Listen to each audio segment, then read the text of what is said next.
All right, so ready to dive into the world of substation engineering. Absolutely. Always exciting to talk about this field. Now, I got to be honest, I don't spend a lot of time thinking about substations myself. Like, they're just kind of there, right? All right, out of sight, out of mind. Exactly. But then I started thinking, like, without these things, our whole grid goes down. No more Netflix, no more coffee. Pretty much back to the Stone Age. Okay, maybe not that bad. But you get the point. These things are vital, and that's where substation engineers come in, right? Exactly. They're the brains behind the brawn, if you will. Love that. Brains behind the brawn. And we're lucky enough to be diving into this with some help from RoleCatcher. Oh, yeah. They've got some awesome resources. For sure. In fact, they have this whole career guide specifically on substation engineering. Super in-depth stuff. So we're going to be pulling from that today, kind of our roadmap. Sounds like a plan. All right. So first things first, what exactly is substation engineering beyond just, working on electrical stuff? Right. It's more than just circuits and wires. Way more. So in a nutshell, what are we talking about here? Well, in the simplest terms, it's about taking electricity from those really high voltages that come from power plants and making it safe and usable for our homes and businesses. Right, because you can't just plug your phone into a power line. Definitely not. That'd be a shocking experience. Uh-huh. Okay, I see what you did there. But seriously, the guide talks about efficiency a lot. Yeah, that's a huge part of it. So it's not just about making it work, it's about making it work smart. Exactly. Especially these days with the growing demand for energy, sustainability is a major focus. Okay, makes sense. But what does that actually look like? Well, one big thing is something called smart grid integration. Basically, instead of just reacting to blackouts or changes in power, a smart grid can actually predict and manage those fluctuations in real time. Whoa, so it's like proactive instead of reactive. Exactly. And that requires some serious engineering chops. It's about designing systems that can handle a lot of variables and adapt to changing conditions. That sounds incredibly complex. What else are they working on? The guide mentioned something about high voltage DC transmission. Oh yeah, that's another game changer. Basically, it's a more efficient way to move large amounts of electricity over long distances.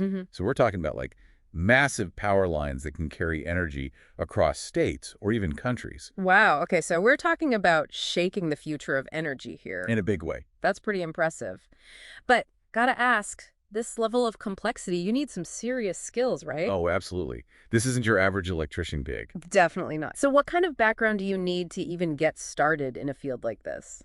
Well, a strong foundation in electrical engineering is definitely key. You've got to understand the fundamentals of electricity, circuits, all of that. Right.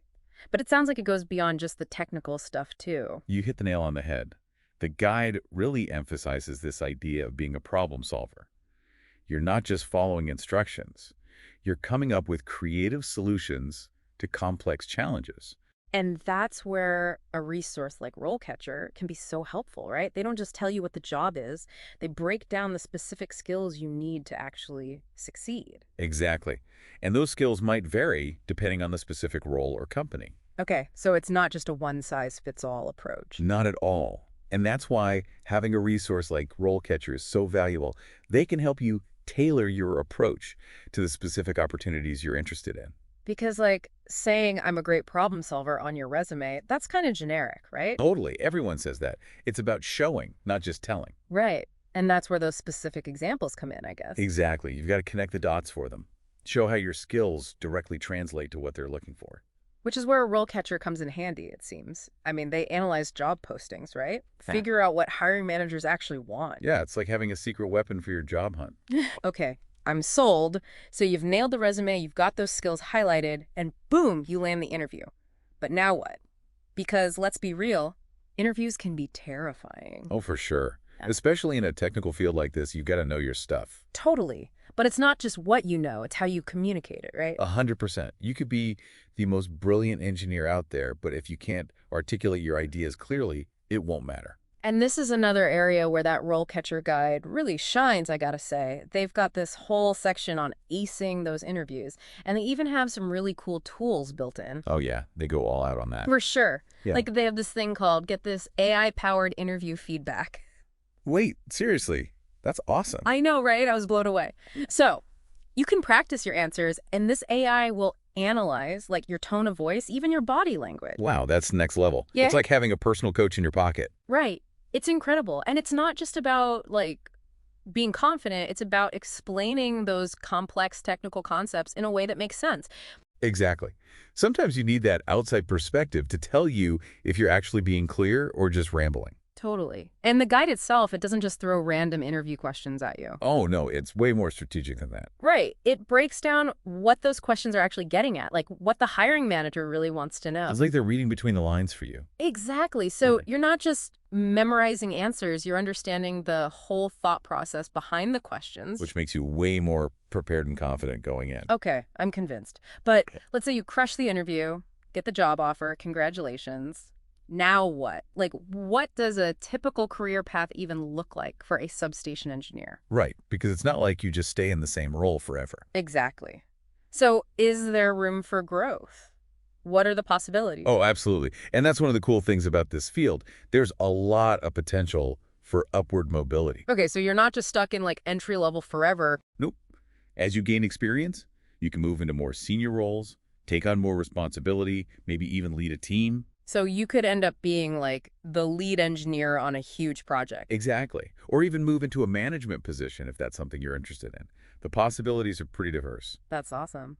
But one thing that keeps coming up is this idea of like constant learning Oh, yeah, that's huge in this field. because the energy sector is always evolving, right? Absolutely. New technologies are emerging all the time. We're talking about smart grids, renewable energy, you name it. It's a really dynamic field to be part of. So how do these engineers stay ahead of the curve? Like, is it all just like reading textbooks and taking courses on the weekends? Well, those things definitely help, but there are other ways to stay current. Like what? Fill me in. Well, networking is huge. Attending conferences, joining professional organizations, things like that. So you can learn from other people in the field. Exactly. Hmm. Share ideas, best practices, all that good stuff. And stay up to date on the latest trends. That makes a lot of sense. It's like real world learning, not just theoretical. Precisely. And don't underestimate the value of hands-on experience. Right, because you can read all the textbooks you want, but nothing beats actually doing the work. Exactly. And as you gain more experience, you naturally develop a deeper understanding of the complexities involved. So it's an ongoing process. You're never really done learning in this field. Definitely not. And that's what makes it so exciting. There's always something new to discover, a new challenge to tackle. I love that. So it's not just a job, it's a career. Absolutely. And one that can take you in all sorts of directions. Okay, so we've talked about the skills, the career path, the constant learning, but what about the day-to-day? Like, what does the substation engineer actually do? Well, it really depends on your specific role in the company you work for. But in general, you're going to be involved in everything from designing and planning new substations to upgrading and maintaining existing ones. So you could be working on like blueprints one day and then out in the field the next. Exactly. It's a good mix of office work and hands-on stuff. Okay, I like that. So it's not just sitting at a desk all day. Definitely not. You might be doing site visits, inspecting equipment, troubleshooting problems, that sort of thing. Sounds pretty hands-on. But there's got to be some paperwork involved, right? Reports, documentation, all that fun stuff. Oh, absolutely. Safety is a huge priority in this field, so documentation is key. Right, makes sense. You don't want to mess around with high voltage and not have everything documented properly. Exactly. So there's definitely a paperwork aspect to it, but it's all part of ensuring that everything runs smoothly and safely. Makes sense. So we've talked about the skills, the career path, the day-to-day tasks, but what would you say is the most rewarding part of being a substation engineer? Like, what gets you excited to go to work every day? Honestly, it's knowing that you're playing a critical role in keeping the lights on for your community. That's pretty cool when you think about it. Right.